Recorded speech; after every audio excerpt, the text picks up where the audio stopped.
Welcome. Today, I'm thrilled to have as my guest Dr. Joseph Mercola. Dr. Mercola is a board-certified family physician and treated tens of thousands of patients before founding Mercola.com, the most visited natural health site for the last 15 years. He is a New York Times best-selling author of many books, and he's passionate about understanding and remediating EMF damage at the molecular biological level.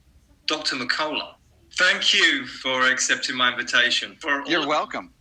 The most dangerous pollution affecting you is the invisible sea of EMFs your body swims in daily. This is taken from an article Dr. Mercola wrote and published on his website in January of this year.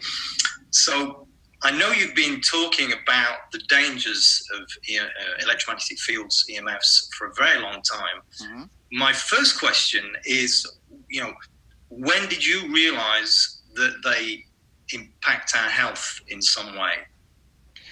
Well, I've known that for intellectually and academically for quite some time, probably well over 10 years, maybe even 20, since I've been writing about it. But the deep appreciation and actual acting upon that information wasn't really catalyzed until a little over a year ago, when I was at a presentation of Dr. Klinghardt, who is one of the most staunch physicians with respect to applying this in a clinical perspective. So that really activated me and started going down the rabbit hole. And part of the reason is, I think most everyone else, well, obviously there's the public distortion, but even more importantly is the fact that you referenced in the article I wrote is that it is invisible. You can't see it, you can't hear it, you can't feel it. That's kind of obvious, but when you have something that's invisible, and the public or the media and supposedly all the health professionals are claiming that it's harmless, and it offers enormous convenience, then you're really led to accept and incorporate this because everyone else is accepting it. Yeah. So, I kind of fell into that trap, and I'm not there anymore, and I'm really very diligent about restricting my exposure to that and helping people understand what the dangers are. Yeah, and certainly, so that's kind of been my analysis, that you've been keyed on into this for a long time, but it's really accelerated recently. And so the $1 million question is really, how do EMFs impact our health? Because there's lots of theories, and there is actually a lot of science, even though people don't realize it, because the science is poorly reported. Going back to what you were saying before, because the information is being a little bit manipulated here.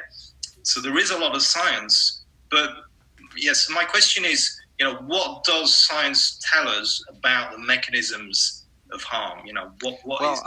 I will certainly address that, but before we go there, I think we need to expand and maybe disagree with your assertion that there's a little bit of disagree. There's actually quite profound cover-ups on this, and in many ways, it's really identical to the tobacco industry. And tobacco science is really an accurate description of it. In fact, the telecommunications industry, as you well know, is far more powerful than the drug industry and tobacco industry combined. And they use the same effective strategies for disinformation. They discredit the researchers who have the boldness to tell the truth, and they attack them. They get them defunded.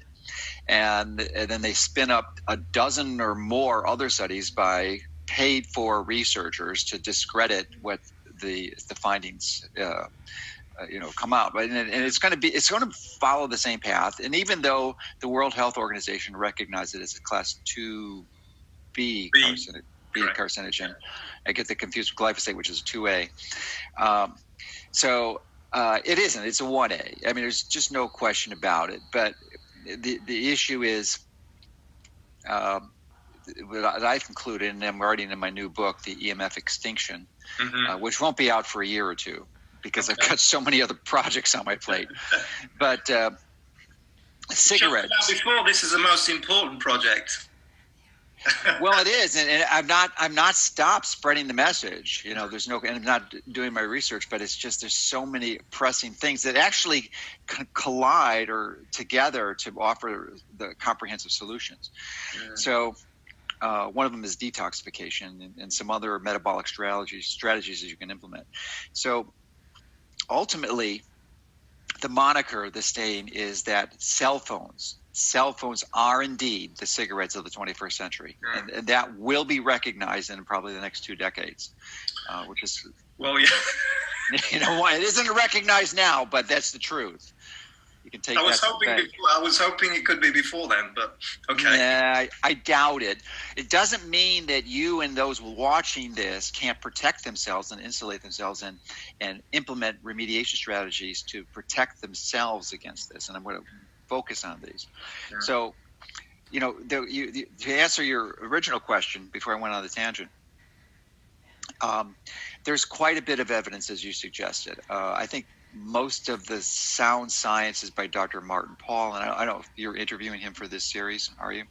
Possibly. I've already interviewed him, actually. Okay, good. Yeah, that because he's previously really great. In my other interview series.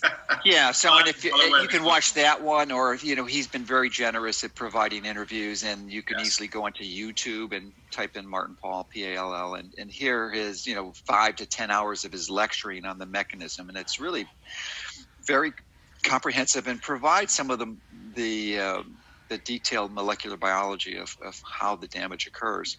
And it all relates, as I'm sure you've shared before, to the voltage-gated calcium channels.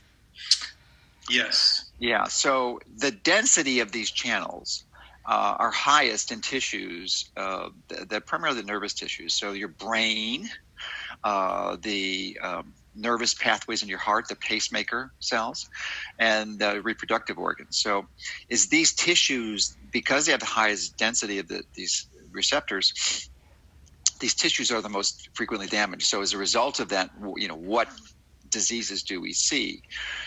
Well, you're going to see brain damages such as Alzheimer's and autism are certainly two of the more predominant ones, and also neuropsychiatric illnesses like anxiety and depression and a whole variety of other challenges.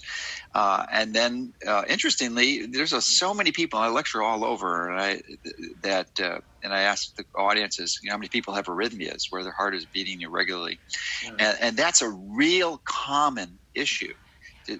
Because these pacemaker cells just get confused and dysregulated, and as a result, you develop these potentially dangerous rhythms that can kill you. So that's a big one. And then reproductive disorders like infertility is just massively affecting our culture. So the reason I call the book the EMF Extinction Event is because we're going to rapidly to the point where 1 in 3 children born will be autistic. 1 in 3 adults will have lost their mind with dementia. And if we reach that point, which is not that far away, it's certainly this century if the trajectory holds true, then we will essentially live in a society that is unsustainable. There is no way a society could evolve unless, I guess, we have lots of AI robots walking around taking care of us. But, in a conventional, and that probably won't happen in time to save us from this. But it's really a despicable future, if you think about it. So it's extremely bad news. Bleak. Extremely bleak. Putting it very, very mildly. Yeah. And this extremely bad news is in large part, it would seem, being brought about by this cellular mechanism, which Dr. Martin Pall has kind of put 2 and 2 together, because what he did was actually go back and look at all these studies. I think it was something like 26 studies which he looked at. Mm-hmm. Yeah, initially 24, and then there was 2 more, right? Yeah, they weren't his studies. The same thing. He just reviewed the literature, which is still a magnificent work. There's no question. He so he kind of pulled it all together, and it was what he realized was it was this cellular action on what he calls the voltage-gated calcium channels, and it's that which is kind of sets the ball in motion for everything which is happening. Because the problem is when we talk about this molecular biology, is it gets a bit heavy because people are thinking, well, yeah, okay, but what does this mean to me in my life, or what this means to so let me put that to you. What does this mean to yeah, and that's an excellent question, because we have to frame it, and I'll tell you why this mechanism is so important. Because prior to having it, we've known for decades that these effects are non-thermal, which means that the safety standards are based on thermal mechanisms, which is how microwaves heat your food. Charged particles inside and outside the cells, they vibrate and they create heat. Well, cell phones do not damage your cells that way. They don't. It is not a thermal effect. So they are right. There's no thermal damage. Yeah. Surprise. It's these voltage-gated calcium channels, which are 7 million times more sensitive than these ionized particles inside and outside the cell. So the safety factors are off by a factor of 7.2 million by Dr. Paul's estimation. So once we have the mechanism to say the benefit, the value of that is that we once we understand how the damage is caused at the deep molecular mechanism, then we can remediate that. Yeah. So, and I've done some, because I've been writing another book on fasting and detoxification, I've done some deep dive into the NAD literature, and I've uncovered an additional component to Dr. Paul's work, which heretofore has not been really described, and I'm actually publishing this. So let me expand a bit and just briefly summarize what Paul's work is, and that these voltage-gated calcium channels are activated, that they are designed to limit the amount of calcium inside and out the cell. When they open up, the calcium floods in. That does one thing. It primarily activates nitrous oxide, which is, by the way, a free radical. And not all free radicals are bad, but in this case it is, because you have too much. Usually things in excess are bad. So the nitrous oxide stimulates two additional free radicals, hydroxy free radical and peroxynitrate. And I had read other literature, not so much Dr. Paul's, but other literature that says this peroxynitrate is a big demon. And it's not as damaging as hydroxyl, which is the most damaging. But here's the issue in this discrimination between these two free radicals. Hydroxy radical only goes a very short distance. It's very, very short-lived. I mean, literally microseconds. Where the peroxynitrate is far more stable, and it can penetrate cell membranes and even transfer in between cells, so it can damage tissue at a distance. This becomes a problem because it depends on your exposure. Like your cell phone, one of the things I didn't mention in the litany of complications is cancer, and it does cause cancer, especially if there's a focal or localized exposure like you do with cell phones, like you're putting it next to your head and you get a glioblastoma, or you're putting a woman who carries it in her upper inner quadrant of her breast in her bra, so she gets a breast cancer there. I mean, it's pretty clear it can cause those. But most of our exposures are not focal; they tend to be systemic and generalized. So this peroxynitrate is a big deal.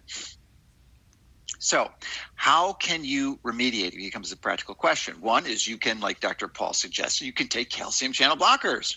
Yes. And I've got a friend, and many people may know him, is Mark Sisson, who does take calcium channel blockers because he has an arrhythmia. And I'm still in the process of convincing him the dangers of EMF. He's not there yet, but he's making progress. So he actually gets benefit from EMS because that clearly closes down and stabilizes these calcium channels. I don't think that's the best way. I'm not a drug person. I've made those errors. I've gone down that path, put thousands of people on drug in my early days when I was clueless essentially. And it's the rare event what I'd ever recommended medication, because almost always there's a better. So what is a better natural calcium channel blocker? Well, I think it's magnesium. Yes. Magnesium of all of the nutrients is the most needed nutrient. It's responsible for over 800 reactions in the body. 800. I mean, the next closest is vitamin B3, niacin, which is about 400. Massively important. So, I mean, and it's very, very difficult to overdose. If you do overdose, you get loose stools, and it's not good to have loose stools because you're going to mess up your microbiome, but that's a safeguard. So it's hard to overdose on magnesium. So that's the first step, take magnesium. Magnesium. And then secondly is to there's a pathway. It's called the NRF2 pathway that Dr. Paul discusses. Actually wrote a brilliant paper on it, and really the best paper I've ever seen on NRF2. And if you type in NRF2 and Martin Pall in Google, you'll get a link to the free paper. It's just really brilliant. And he goes into the mechanism of this, but basically NRF2 is a pathway that essentially is a hormetic responder for antioxidants, and I'll expand on what that is, because not just because this free radical theory of aging was really popular 60 years ago by Harman, and we've now known that that's really not too true, because it's really the mitochondrial theory of aging that's really taking more precedence. But yes, it was very popular 20, 30 years ago. Even today many people will indiscriminately take antioxidants thinking it's good because they want to suppress free radicals, and that's not a good idea. Because, as I mentioned earlier, not all free radicals are bad. You need a certain base. They're really important biological signaling modulators, and to indiscriminately suppress them is a very unwise health strategy. So ideally, you want this, like NRF2, to when it's activated, it stimulates the production of the ARE, antioxidant response elements, which remove histones on DNA and essentially cause the DNA to produce the antioxidants when you need them. Yeah. So it's like you've got your guns loaded and you're not firing needlessly. So, and there's some really brilliant studies that show that when you have NRF2 stimulated and activated, and there's no antioxidant stress, there's no change in the free radicals. But when you are exposed to oxidative stresses like ionizing radiation, which is different than non-ionizing radiation from the EMFs. Yes. Although, interestingly, it's the same darn mechanism. And I just want to take a little tangent on here, because please do. There's no disagreement that X-rays and gamma rays are bad for you. Right, because just to say like this, I really don't like this discrimination between ionizing, dangerous, and non-ionizing, safe. Yeah, because it's like, so the people that are listening, non-ionizing cell phones, Wi-Fi, smart meters, yes, the rest of it, and ionizing, gamma radiation, all that high energy. It's not that simple, is it? No, and interestingly, they are pretty similar, because the non-controversial issue is that ionizing radiation has more energy. It's a higher frequency, so that there's enough energy there to actually break the covalent bonds in DNA, single and double-stranded breaks. But those breaks, most of those breaks that ionizing radiation causes is not caused by the radiation in the energy in the bonds, or the energy in the frequencies. It's actually the secondary oxidative stress that breaks the DNA.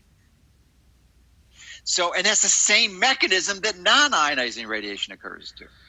So it's the same process and the same strategies that you can use to protect yourself against chest X-rays, CAT scans, gamma rays when you're flying at 40,000 feet. It's the same strategies you can use to protect yourself against this pervasive exposure. Same strategies, because the same mechanisms of harm are at play.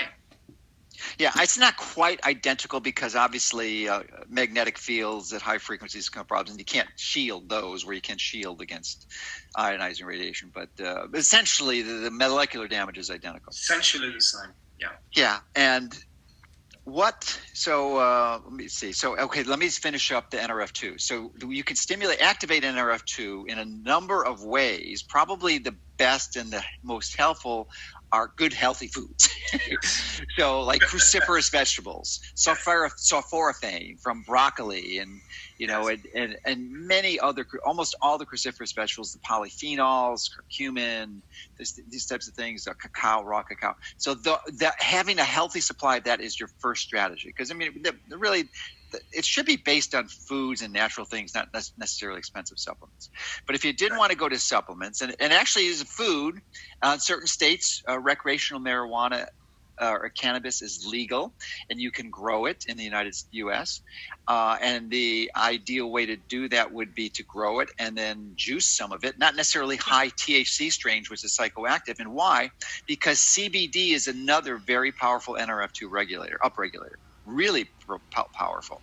And CBD is actually legal in nearly every state in the country, as far as I know. Probably works a little bit better with maybe 10% THC, but you don't need to be high or stoned on this. It's just that you know, you don't have to have those receptors stimulated, but it does activate NRF2. And another one that I don't want to spend a lot of time on, but is really useful and I take every day myself, is molecular hydrogen gas, which is not hydrogenated water, although the ideal form, I think, to take molecular hydrogen is in water. These tablets that dissolve, especially the newer tablets, the nano particle ones that go up to 9 parts per million or 9 milligrams per deciliter per liter. And that will be another effective way. This pulsed molecular hydrogen can do it. Mm. So those are the two. Those are the primary strategies. And Martin Pall goes into many others. So upregulate NRF2, and then of course the most important is limit exposure, which we'll talk about. Of course, because But go ahead. Which is what I was going to ask you next, but No, but I want to tie this loose end, because this is what I uncovered in my research for the detoxification. Hmm. And I've been down this rabbit hole now for the last 4 to 6 weeks, and I actually realized that this detoxification was section of the book that I was writing, which is going to be about 5-10 pages, is turned into 60 already. And I said, this is not a chapter, this is another book, because I've still got like another 100 or 200 studies to review on this, and it's just massive. But anyway, as part of that process of researching and trying to understand it at a deep level what was going on, is I began to more fully appreciate NAD. And have you talked about NAD before? No, please explain that.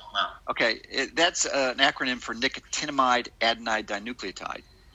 And NAD is probably one of the most essential metabolic cofactors in your body. It has a number of different coenzymes that goes NAD, NADH, NADP, and NADPH. And they're all responsible for different processes. But without NAD, you'd be dead in a microsecond. One of its most fundamental functions is to serve as a transfer of electrons in the electron transport chain in your mitochondria, and it just passes the electron. See, when you eat food, like most of the food that you eat with respect to fuel would be carbohydrates and fat, and those are broken down. And they're really a source of electrons, and ultimately they get passed to oxygen and form water. And in that process, they generate ATP. But there's a lot of details, and that process primarily occurs within the mitochondria, the energy-producing cells in your body. And each cell has about 200 to several thousand, and they generate this ATP. But they do that in the electron transport chain, which is in the inner portion of the mitochondria, and they transfer to these intermediate Krebs cycle intermediates, and what's absolutely essential in that is NAD. And if you don't have NAD, it doesn't work. It doesn't work. Okay, so that's what NAD is. Mm-hmm. Now this is where I want to make the jump that virtually no one understands. Okay, we talked about the single and double stranded DNA breaks. Yes. Right? Okay, so how do they become repaired? Okay, good question, right?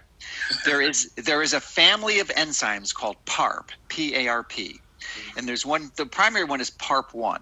What PARP1 does is it goes and binds to these breaks, and then it catalyzes homodimers of ADP ribose, and it turns them into polymers, and that reaction repairs the damage. Okay, so that's a lot of molecular biology, but here's the important thing to know. In that reaction, it consumes NAD, sucks up the NAD, drains it out of the cell, so much so that if you do it hard and fast enough, the cell will die, invariably dead.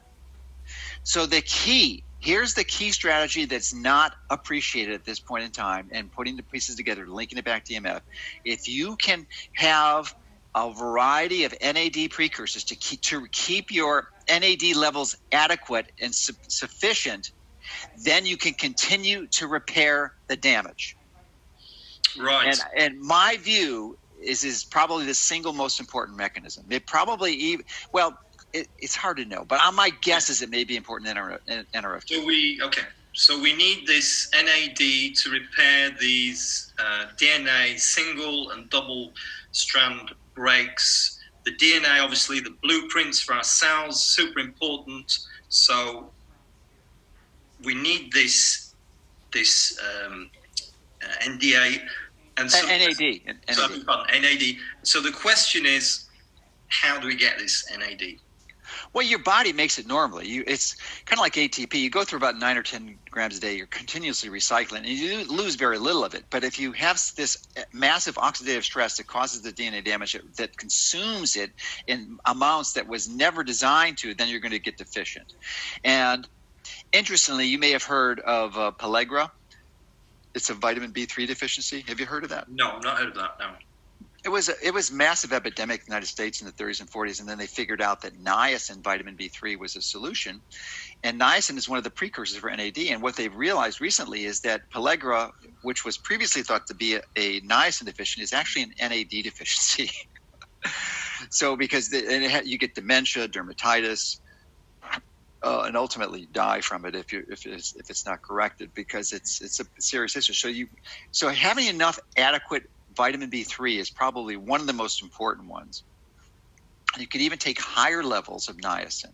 And niacin is a vitamin that has been used for probably 50, 60 years now to treat cardiovascular diseases, because it's observed to improve or cholesterol profile patterns. Mm-hmm. And that used to be, or it still is thought to be, the mechanism of action, because it works pretty well. It's really inexpensive. But more recent literature suggests that it's actually this correction and improvement in NAD substrates that's probably responsible for the decrease in cardiovascular disease. Mm-hmm. And there's some points to know about niacin. If you're going to use it, it can cause flushing, at least the right type.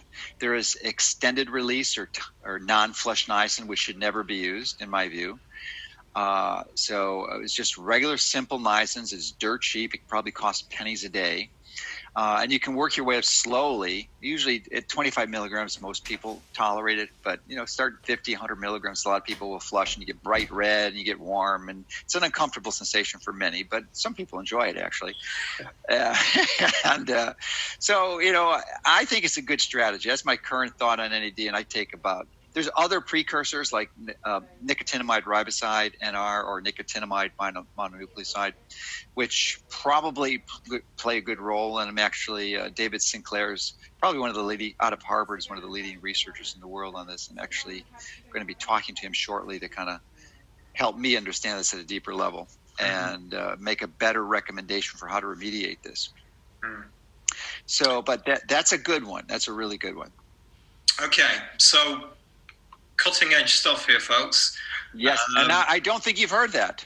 I've not heard that. I've not heard the NAD. No, that's a new one for me. Yeah. And that's what's great that's because you can't just be in the EMFs, can you? You have to take your head out the EMFs and look at the other literature, and it's by doing that 2 + 2 = 10 or more. Right. Yeah. So NAD, and so in terms of your to finish off on your recommendations in mm-hmm. terms of, because all this is to say the mechanisms, but then it's okay. Well, what do we do about it? Right. So in terms of nutritional advice, right. It's essentially foods, natural foods and vegetables principally. Mm-hmm. That's what I'm getting here. And with some supplementation, if you're talking about the vitamin B3, but it's essentially, if we can get these nutrients from natural foods, that's the way to go. Is that your point? Yeah, and that really is a secondary remediation, as you well know, and any other expert will. The primary one is avoidance. Exactly. Prevention. Which we'll come on to. Yeah. Right. Yeah. So yeah. I don't want to say this is the magic bullet. You take this and you're good to go. No, this is just as to address the unavoidable, inevitable exposures you're going to have. Yes. So this is what I rather bluntly call indirect EMF protection, because everything you can do so many things to protect yourself from EMFs. It's really lifestyle choices, is it not? Mm-hmm. So this is a form of indirect EMF protection. So to ask you, in terms of what we can do in our everyday life to protect ourselves, from these EMFs, because there are so many different exposures. We talked about cell phones; that's the most obvious one. But obviously, there's not just cell phones. We've got basically two sorts. We've got the wireless and the wired. Yeah, and we can't downplay either, because there is a growing awareness of wireless, but wired can be just as bad, if not worse. Could you maybe speak to that first, and then talk about strategies? Yeah, before we go there, I've had a new epiphany, because last weekend I was in New Jersey with Dave Stetzer, actually, and spent a considerable number of hours seeking to understand dirty electricity. Yes. Which may be the single most important exposure that we have. At least that's my current belief. And, I'm certainly going to dig in literature. And if I'm always open to changing my views with new information. But, this is my current stance. And, some of the earliest observations with respect to correlation, and correlation is not causation, but the concerns of damage of electricity was done by Sam Milham. And he wrote the book Dirty Electricity. Yes. Sam is an MD, MPH. He's a board-certified epidemiologist, a pro, and did really groundbreaking landmark studies showing, comparing actually, that people living in rural environments, and the farmers, in the first half of the 20th century, which is essentially became progressively electrified until most people were in 1950. But you could see the graphs that he compiled. He did diligent research. It just took him years and years to compile. And it's just fascinating, and it's just overlooked. Most people don't. This is just missed. Yeah. But and he compared that to the urban populations where they were electrified, and the diseases were crazy. I mean, they're going up and up on here for the rural ones, and the farmers down here are below, and then they gradually join them in about 1950, when the exposures are pretty similar. So we know there's something there. What is that something? It's electricity. Now, I was confused. I tried to resolve this confusion, because there's another type of EMF that is generally regarded within the scientific community, at least in the literate scientific community, as being highly beneficial. And even Paul talks about and describes the mechanism, which is PEMF, pulsed electromagnetic fields. And the definitions, I mean, Paul's is somewhat confusing. I mean, you really have to be a molecular biologist to get it, but I still don't think he explains it that well. But I think I've understood it now. The primary difference is that the frequencies in PEMF are typically under 100 hertz. Maybe it goes up to a kilohertz, but most of them are under 100 hertz. And that's a biological frequency, and hertz is a cycle per second. Correct. I mean, your brain waves when you're sleeping in deep sleep is 3 hertz, alpha, 10, 12, theta. So, I mean, these are biological frequencies that your body requires. So there's not a strong indication that exposure to that type of frequency would be dangerous. And here's the other component, is that the electricity in the U.S. is 60 cycles per second, 60 hertz, and in the U.K. it's 50 kilohertz, and they're pretty similar. I don't think they're – so those frequencies, in theory, shouldn't cause a problem, yet they do. So why is it causing a problem? Well, it appears that there's this dirty electricity, which is essentially a voltage transients that are introduced into the line that are superimposed on those 60 hertz or 50 hertz cycles. And how do they get there? They get there for a number of reasons. In the U.S., unlike Europe, these electric companies have cheated us. They were by law, I think still are required to have a wire to return the ground back to the substation, but they don't. So the end result is that pretty much all the ground in the U.S. is contaminated, which is why would not ground in North America. Would ground in Europe, but not North America. So these frequencies get introduced in the U.S. substations, and this occurs in North America and Europe, is the use of these switching power supplies. Switch mode power supplies, yeah. Switch mode power supplies. I'm sorry, I forgot the mode on switch mode power supply. So essentially, it's any device that takes AC to DC, or the converse, which is a photovoltaic converter from DC to AC. when that occurs, you introduce these other frequencies. What are these frequencies? They're typically from 2 to 100 kilohertz, which appear to be the most dangerous frequencies out there. These are the danger ones. And why are they so dangerous? The speculation is because they can capacitively couple to your body and transfer their energy, much more so than your cell phone or your wireless Wi-Fi router, which are in the gigahertz. That's billions of cycles, and this is only thousands of cycles per second. Yeah. So it's literally it's off by 6 orders, difference of 6 orders of magnitude. So should you be careful about cell phones and your wires? Absolutely. But should you be really more concerned about your dirty electricity? I think so. Now, I don't know if you've reached the same conclusion, but this is sort of what I put together just within the last week or so. So I'd be curious to dialogue with you on it, because it's a relatively new appreciation for me. Well, I've also interviewed Dave Stetzer, and with me it's different, because I mean, it's not to say I'm not reading the studies, because I am, but my experience with EMFs came because I had this reaction one day. Right, yeah. You're a canary. My body told me, "Whoa, back off there! There's something going on here." And I wasn't looking. I mean, I fought this for 2 years. I thought I was going crazy, in fact, because I went to see doctors and specialists, and they said I was fine, and EMFs were. It was silly to suggest this. Yeah.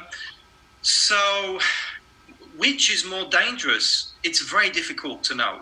What I got from speaking with Dave Stetzer was that a lot of the research on this was done by the Russians. There is a lot of research about EMFs, this thing which is everything, which is what we talk about typically on electric field effects, magnetic field effects, radio frequency radiation, and the dirty electricity or intermediary frequencies. So there is, but if you just look at this dirty electricity, then there's less research on this. And most of the research that there seems to be has been done by the Russians.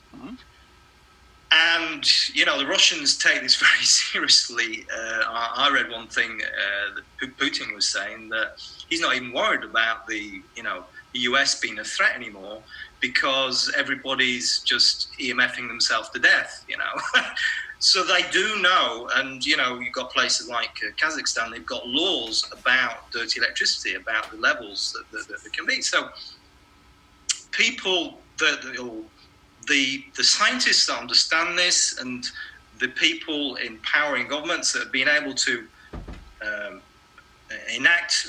act on this information, take it very seriously, and clearly it is a serious matter. But which is worse? I think, we're comparing apples and pears. It's very dangerous. It's very difficult. Well, I don't know if it's apples and pears, because there's still EMFs, and it's a spectrum of frequencies, from kilohertz up to gigahertz, essentially is the range. And I think you have to be diligent about both. But in my observations, it seems that more people are aware of the cell phones and the Wi-Fi, if they're aware at all. And they really don't even address the dirty electricity, and I think that's a mistake. So it is. Yeah, and it's people that are highly health conscious or are electrically hypersensitive. They're the only ones that are really considering doing anything about dirty electricity. So 99.9 recurring % of the population just not interested. Yeah, so my primary recommendation now is to get some Stetzer filters and get the meter. Now, the meter is really interesting. I thought it was kind of hokey, because it measures, the units are Graham Stetzer units, and Graham is the other researcher that comes to Martin Graham, who's deceased now, but they put it together. And actually, they didn't create that name. I found from Dave that it was actually given to him by like a bunch of physicists and other these massive research professionals. And it's an energy measurement, and it's just was never created before. But essentially, it's a voltage. It's a calculus measurement, which is a derivative of the voltage over the derivative of time. And it gives you a number, an easy to read number. Couldn't be simpler. The magic number, if it should be under 50, At lower the better, so under 35 is even better. But man, I was just at my chiropractor's yesterday, and I said, listen, I got to help this guy out because I like him a lot. So I brought my meter and I brought some filters, and the exam room was 1,400. It was killing him. And so I put in the filters, and we got it down to like in the 30s, which was good. So, and you just put these filters. It's really easy to do, but most homes need about 40 of these filters. And if you buy them in bulk, they're maybe $25, and it's a simple thing to do. To me, you are out of your mind on steroids unless you remediate your bedroom. If you're going to only remediate one house, you've got to remediate your bedroom. I think it's more important. In fact, I've changed my recommendation now, is to not turn off the power at night in your bedroom, because here's the reason, Lloyd. If the ground is dirty, it doesn't matter. Those frequencies from 2 to 100 kilohertz are still coming through and contaminating your body. And if you're using the filters to remediate them out, the filters do not work at the currents off because it's an inductive capacitor that filters the frequencies. So you have to have the power on. And I monitor my sleep every night, and I've been sleeping better. My deep sleep has massively improved since I've kept the power on. I spent like thousands of dollars trying to remediate I used the GeoVital shielding paint, and I grounded it to the thing, turned off the power, and it still didn't work. All I needed was the filters. I mean, literally, if you're just going to do your bedroom, you could probably do it for like under $200 easily, maybe even less. That'd be including the cost of the meter. So that's a simple one. I think that's a moot point. Why is it moot? What you're saying here about switching off your power at night and there still being dirty electricity, because that's not what I've been hearing from certain building biologists that I've spoken to. So that's the point. Well, I disagree with that, and I disagree with the building biology positions. I've just talked to the president, and they've got their reasons. It seems like it's an ad hominem attack against Dave Stetzer.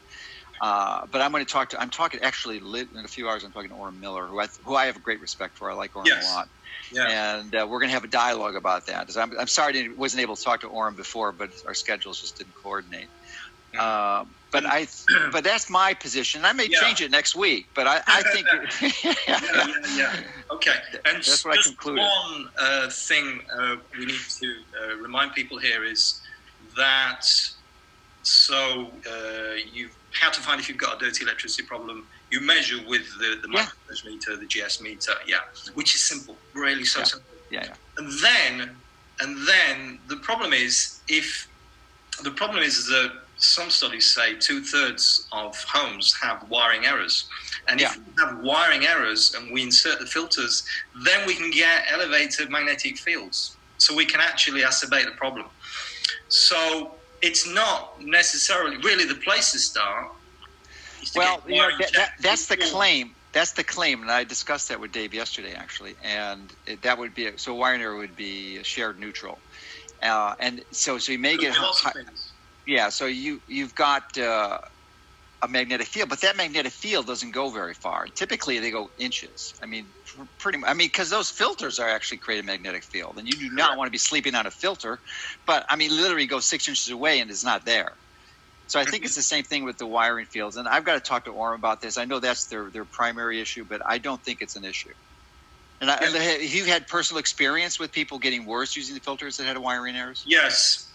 Okay. I can't say if it's because of the wiring errors, but what I do know is that I've heard lots of stories of people. Well, I've heard both. So people that have installed the filters, great, sleeping like a baby, and other people installing the filters, and they're like immediately, what's going on? Well, that's the ultimate meter is a human body. It is. Question. Yeah, I would never dispute that. Yeah, and obviously the people I interact with are a little bit different because most of them are electrically hypersensitive. Yeah. And so that's the information I'm getting back. And it's difficult really to put a figure on it, but I would say we're perhaps in the 80-20 or 70-30. So there's about 20 to 30% which are adversely affected. Okay. So always listen to your body. Yeah, no question. I would never dispute that recommendation. That's the key, because your body knows best. So I'm confused to why that would occur, but I'm going to be pursuing this more. But I think that's even at that 70, 30, 80, 20, it's certainly worth trying. And I asked Dave specifically the question, how many people return meters because they got worse, and that he doesn't have any record of it. Now, he doesn't sell all the meters; he has a lot of distributors. So, but at least from his company, they don't seem to be getting any return from that reason. Mm-hmm. Okay, so your top tips because we're running out of time. We're having so much fun here talking EMFs. Yes. Who'd have thought it? So yeah, your top tips. So you are like you did a video last year or the year before, which was great. It was like a day in the life of. I loved it. Oh yeah. Yeah, I love that video because it's like, well, Dr. McCullough, so what does he do in terms of his health? So, what do you do in terms of, if you share that? That's been greatly expanded. That video was shot 2 years ago, and boy, I've done that looks like kindergarten now to compare to what I'm doing. They're going to have to shoot another one for me. Because I've been doing biohacking for the last few years, and it's just like a full-time job that I've got doing this stuff. But with respect to remediating EMF, I think it's really crucial to create a sanctuary in your home, and certainly your bedroom being the highest priority. So to get the meters, I mean, you do a great service to people. Your reviews on meters are just extraordinary. They're literally some of the best out there. And I've settled. I like the Acousticom 2 by Alistair Phillips. Yes. It's inexpensive. It's sensitive. It's accurate. It's an analog thing. You could hear it.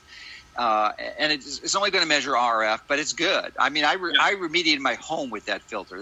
With that meter. That was the first meter that I bought. And I've purchased probably a dozen since then, including the professional ones from Gigahertz. And I even got a Fluke meter. Mm-hmm. I got the Fluke oscilloscope to measure the dirty electricity. Yeah. That's a $5,000 piece of equipment. So, but that's not measuring radio frequency. That's measuring dirty electricity. Power frequency. But I like that one the best. So take that and get it around, because you'll find some surprises. When I did it, let me tell you what I found, which is interesting and maybe benefit your viewers. I'd known for a long time to have wired. So even though I was using wireless, I still wired my desktop, and then it was really high, and I couldn't. Why is it so high? Then I realized I forgot that desktops are just like notebooks. They have an airplane mode, and you got to turn your desktop into airplane mode. Otherwise, it's throwing. Even if you're hooked up to the internet, it doesn't matter. It's still on. So that was a surprise. And then this is when my arrogantly ignorant time frame. I was watching TV in my bedroom, and I needed another, because I was hooked it up to the internet, and I needed multiple wires. I used a Wi-Fi router as a switch. Not a good idea, especially when it's at 2 feet from your body, So I was getting raided every night with a Wi-Fi router on my body. So, but continue with the TV, it was a TV. I like TV, who doesn't? So I got the latest generation model, and every single model out there that you could buy new is a smart TV. And you know very well, many of your viewers do, that smart is a pseudonym. It's smart, but it just like diet is a pseudonym for artificial sweeteners typically. Smart means poison. Yeah, well, smart means wireless, which is another poison. It's another metabolic poison. They both are metabolic poisons. So stay away from smart TVs. I still have TV that's almost as big. It's just get a computer monitor. It works, and they've got really good 4K HDR monitors now for about the same price, less than a TV. So you don't have to compromise that, and then you won't be being every time you're watching TV being blasted with a Wi-Fi signal.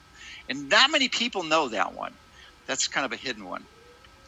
But smart appliances, I had smart thermostats. I had the Nest thermostat. I was an early adopter of those. I got rid of those. Actually, Generation 1, you have to get rid of. Generation 2, they actually had the option of turning the Wi-Fi off. Mm-hmm.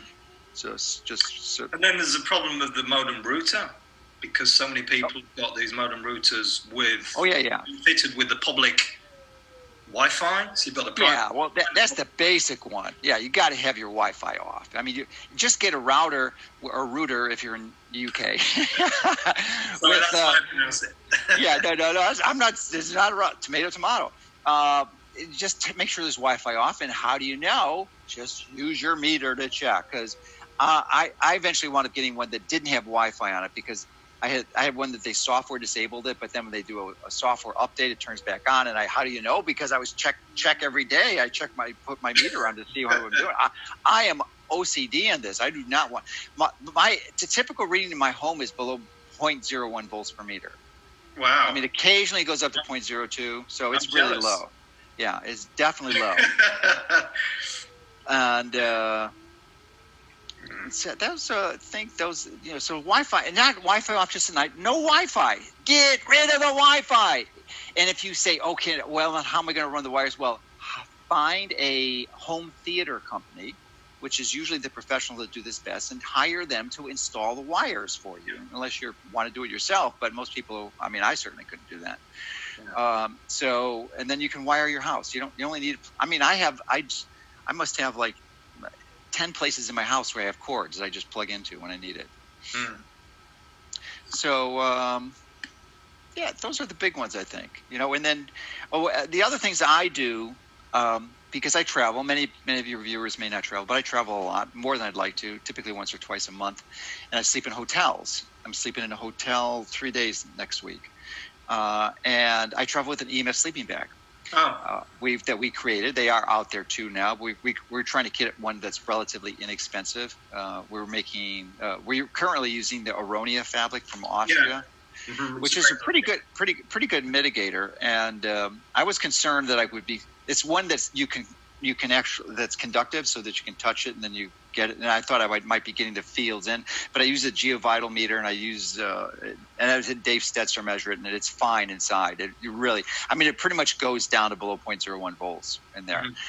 And so when I travel, I used to pull out the plugs. I still pull out the plugs, I guess, because it's not a bad idea. But I insert those filters in the room, and I have my sleeping bag, and I sleep really good in hotels. So it is possible. Because that's one of my biggest dangers. So you can sleep okay at night, but as soon as you get out of your sleeping bag and you're going to get blasted. You are just, it's just, I mean, you're looking at, anywhere from 2 to 6, 10 volts per meter exposure all day long. It's because that's just the way traditional culture lives now. And it's like, but if you're healthy and you eat well and, you can do that, and keep your NAD levels up, which is good for playing. Remember, that's what, get those NAD up when you're playing. I think that NAD is so powerful that if you had a nuclear radiation exposure and you didn't die from the thermal effects initially, you could probably survive the radiation exposure if you had adequate NAD levels. Because I'm absolutely confident it's the NAD depletion that kills the people. Yeah. Just that alone, folks, that is really just right on the gold. It's gold. It's gold. Diamond. Even more precious. Yeah, terrific. So, well, it's been a joy. Exchanging with you on this subject, and we can go on and on, but no time's limited. There's so much more. And it is fascinating, and I'm so happy that you've really, you're really taking this so seriously and sharing this information and writing your book, because it's for me, it's the number one. It's the foundation of health. Is EMFs now, because it's all about frequency. For me, it's all about frequency, and so the EMFs are frequencies, these man-made frequencies, which are just, like sledgehammers going at us. Well, not all of them are bad. Remember, under 100 hertz, you're probably okay. And those are man-made.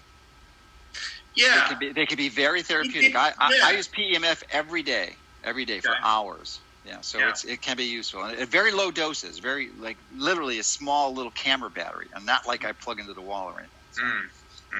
So. Okay, so any last comments you want to share here before we finish off?